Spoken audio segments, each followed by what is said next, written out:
जय श्री राम दोस्तों हरितालिका तीज व्रत बहुत ही महान पुण्यदायक और मनवांछित फल प्रदान करने वाला है। परंतु कुछ महिलाएं इस व्रत को करने में सक्षम नहीं होती। इस स्थिति में अगर वह महिलाएं रात्रि जागरण करके रात्रि के चारों पहर भगवान भोलेनाथ और माता पार्वती की पोषोपचार से व्रत पूजन करें और हरितालिका तीज व्रत की कथा सुनती हैं तो उन्हें संपूर्ण व्रत के फल की प्राप्ति हो जाती है। यह कथा आगे प्रस्तुत की जा रही है। भाद्र मास के शुक्ल पक्ष की तृतीया को किया जाता है हरितालिका तीज व्रत। इस दिन आप रात्रि जागरण करें और भगवान भोलेनाथ की पूजा और अर्चना करें और यह कथा अवश्य सुनें। इससे आपको संपूर्ण व्रत का फल प्राप्त होगा। श्री परम पावन भूमि कैलाश पर्वत पर विशाल बट वृक्ष के नीचे भगवान शिव पार्वती सभी गणों सहित बाघाम पर विराजमान थे। बलवान वीरभद्र, भृंगी, श्रृंगी, नंदी आदि अपने अपने पैरों पर सदाशिव के दरबार की शोभा बढ़ा रहे थे।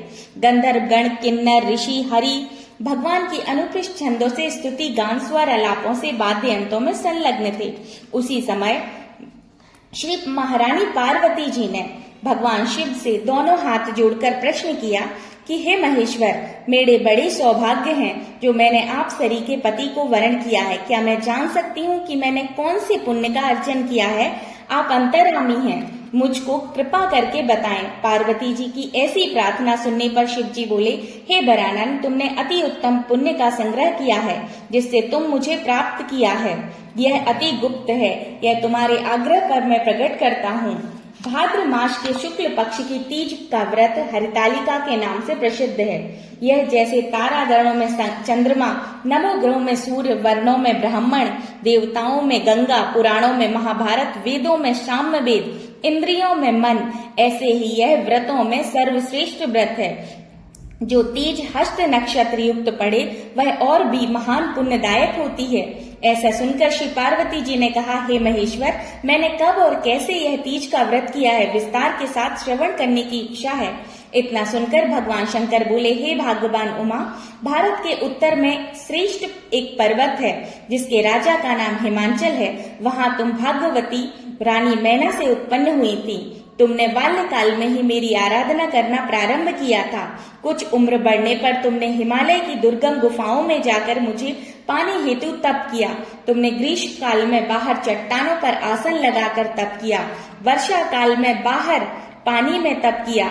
शीत काल में पानी में खड़े होकर मेरा ध्यान में संलग्न रही। इस प्रकार 6 कालों में तपस्या करने पर भी जब मेरे दर्शन ना मिले तब तुमने ऊर्ध्वमुख होकर केवल वायु का सेवन किया। फिर वृक्षों के सूखे पत्ते खाकर इस शरीर को क्षीण किया। ऐसी तपस्या में लीन देखकर महाराज हिमाचल को अति चिंता हुई और तुम्हारे विवाह हेतु चिंता करने लगे। इसी शुभ अवसर पर महर्षि नारद जी उपस्थित हुए। राजा ने हर्ष के साथ नारद जी का स्वागत और पूजन किया और उपस्थित होने के कारण जानने के इच्छुक हुए। नारद जी ने कहा, राजन, मैं भगवान विष्णु का भेजा हुआ आया हूँ। मैं चाहता हूँ कि आपकी सुंदर कन्या को योग्य वर प्राप्त हो। वैकुंठ निवासी शेषशाही भगवान ने आपकी कन्या का वरण स्वीकार किया है। राजा हिमाचल ने कहा कि महाराज, मेरा सौभाग्य है जो मेरी कन्या को विष्णु जी ने स्वीकार किया है और मैं अवश्य ही उन्हें अपनी कन्या उमा का वार्य दान करूंगा। यह सुनिश्चित हो जाने पर नारद जी वैकुंठ पहुंचकर श्री विष्णु भगवान से पार्वती जी के विवाह का निश्चय होना सुनाया। इधर महाराज हिमाचल के वन में पहुंचकर पार्वती जी से भगवान विष्णु से विवाह होने का निश्चित समाचार दिया। ऐसा सुनते ही पार्वती जी को महान दुख हुआ। उस दुख से तुम ब्रहल होकर अपनी सखी के पास पहुंचकर विलाप करने लगी। तो तुम्हारा विलाप देखकर सखी ने तुम्हारी इच्छा जानकर कहा कि देवी, मैं तुम्हें ऐसी गुफा में तपस्या को ले चलूंगी जहां महाराज हिमाचल भी ना ढूंढ सकेंगे। ऐसा कहकर उमा सहेली सहित हिमालय की गहन गुफा में विलीन हो गई। तब महाराज हिमाचल घबराकर पार्वती जी को ढूंढते हुए विलाप करने लगे कि मैंने विष्णु को वचन दिया है, यह कैसे पूर्ण हो सकता है। ऐसा कहकर मूर्छित हो गए। तत्पश्चात सभी पुरवासियों को साथ लेकर ढूंढने को महाराज ने पदार्पण कर ऐसी चिंता करके कहा कि क्या मेरी कन्या को व्याघ्र खा गया या सर्प ने डस लिया या कोई राक्षस हर ले गया।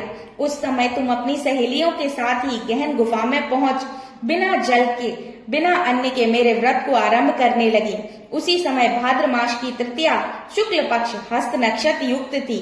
मेरे पूजा के फल स्वरूप में सिंहासन हिल उठा तो मैंने जाकर तुम्हें दर्शन दिया और तुमसे कहा कि देवी, मैं तुम्हारे व्रत और पूजन से अति प्रसन्न हूँ। तुम अपनी कामना का मुझसे वर्णन करो। इतना सुन तुमने लज्जित भाव से प्रार्थना की कि आप अंतर्यामी हैं। मेरे मन के भाव आपसे छुपे नहीं हैं। मैं आपको पति रूप में चाहती हूँ। इतना सुनकर मैं तुम्हें एवं मस्तु इच्छित पूर्ण वरदान दे अंतर ध्यान हो गया। इसके बाद तुम्हारे पिता हिमांचल मंत्रियों सहित ढूंढते ढूंढते नदी तट पर मारे शोक से मूर्छित होकर गिर पड़े। उसी समय तुम सहेली के साथ मेरी बालू की मूर्ति विसर्जित करने हेतु नदी तट पर पहुंची तो तुम्हारे नगर निवासी मंत्रीगण हिमाचल सहित तुम्हारे दर्शन कर अति प्रसन्नता को प्राप्त हुए और तुमसे लिपट कर रोने लगे और बोले, उमा, तुम इस भयंकर वन में कैसे चली आई हो जो अति भयानक है, जहाँ सिंह व्याघ्र जहरीले भयानक सर्पों का निवास है, जहाँ मनुष्य के प्राण संकट में हो सकते हैं। अतः हे पुत्री, इस भयानक वन को त्याग कर ग्रह को प्रस्थान करो। पिता के ऐसे कहने पर तुमने कहा कि पिता, मेरा विवाह भगवान विष्णु के साथ स्वीकार किया है, इससे मैं इसी वन में रहकर अपने प्राण विसर्जित करूंगी। ऐसा सुनकर महाराज हिमाचल अति दुख हुए और बोले, हे प्यारी पुत्री, तुम शोक मत करो। मैं तुम्हारा विवाह कदाचित विष्णु के साथ ना करूंगा और तुम्हारा अविष्ट भर जो तुम्हें पसंद हो उन्हीं शताशुभ के साथ करूंगा। तब तुम मेरे पर अति प्रसन्न हुई। सहेली के साथ नगर में उपस्थित होकर अपनी माता और अन्य सहेलियों से मिलती हुई। कुछ समय बाद शुभ मुहूर्त में तुम्हारा विवाह वेद विधि के साथ महाराज हिमाचल और महारानी मैना ने मेरे साथ कर पुण्य का अर्जन किया।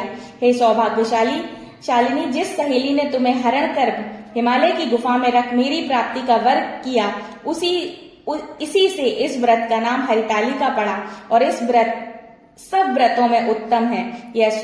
इस प्रकार सुनकर माता पार्वती ने कहा, प्रभु, आपने मेरे मिलने की सुखद कथा सुनाकर मुझे प्रसन्न किया, तो इस व्रत को करने का विधान और फल नहीं सुनाया। कृपया करके मुझे इस विधि व पृथक पृथक फल भी सुनाए।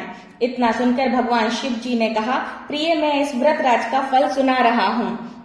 यह व्रत सौभाग्यशालिनी नारी या पति चाहने वाली कन्या को करना चाहिए। यह व्रत भाद्र मास के शुक्ल पक्ष की द्वितीया की शाम को प्रारंभ कर तीज का व्रत धारण करें। यह व्रत निराहार, बिना फल आहार और निर्जल होकर रखना चाहिए। भगवान शिव पार्वती की प्रतिमा सुवर्ण की स्थापित करके केले पुष्प आदि के खंभे स्थापित कर रेशमी वस्त्रों के चंदोबा बांधकर बंदरबान लगाएं। भगवान शिव की बालू की प्रतिमा स्थापित करके वैदिक मंत्र, स्तुति, गान, वाद्य, शंख, मृदंग, झांग आदि से रात्रि जागरण करना चाहिए। भगवान शिव के पूजन के बाद फल फूल, पकवान, लड्डू, मेवे, मिष्टान, तरह तरह के भोग सामग्री समर्पित कर फिर ब्राह्मणों को दान करना चाहिए। इस प्रकार यह व्रत पूर्ण होता है और जो भी सौभाग्य चाहने वाली नारी या कन्या इस व्रत को करती है, उस व्रत को मनवांछित फल की प्राप्ति होती है। इसीलिए 6 तारीख दिन शुक्रवार हरितालिका तीज व्रत है। सभी सौभाग्य चाहने वाली नारियां और स्त्रियां इस व्रत को अवश्य करें और मनवांछित फल प्राप्त करें। इस प्रकार श्री हरितालिका तीज व्रत की कथा संपन्न है। ओम नमः शिवाय। जय भोलेनाथ।